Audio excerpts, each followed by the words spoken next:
Saan siya mag-i-stay, auntie? Dito. Sa Sundan lang Pino. natin yan. Makikita mo naman yung terminal parking. Sabi niya yung hourly parking. Mga tumatawid pati. Kahit dito lang ako, auntie. Sa kabila pa. Yung hourly, sabi niya. Ang puntahan mo. Yan. Ayan, Hourly. hourly parking open. So, diretso na ako rito. Tapos, Hourly parking. dyan, Oh, auntie. pwede ka nang mag-park dito. Sige, maglakad na lang tayo.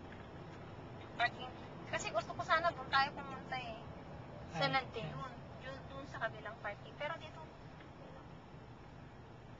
maglakad na lang tayo. Ano ka, may ticket? Oo.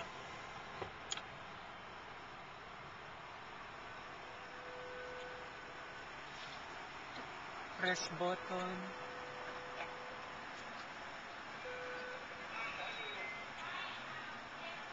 Tagal mo sa harap mo yun.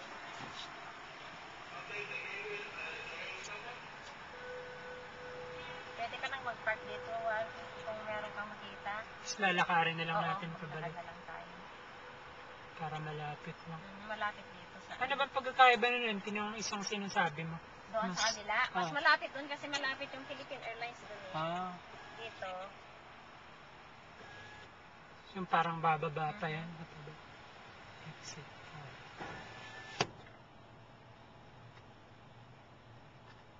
Parang puno dito. Saan tayo? Sa taas Sa baba. pa. Dito sa left natin. Dito, dito. Bumaba ka. Exit level G1. Saan ba? Meron. Sige, tingnan mo kung meron dito. Dito lang muna para baka may malapit. Ayan, may isa yata wali ito. Compact. Compact. Di ba? Compact naman ito. Pwede na rin. Diba? Mukhang sikip, auntie. Masikip. Ewan Meron ko, pa doon. makakababa ka.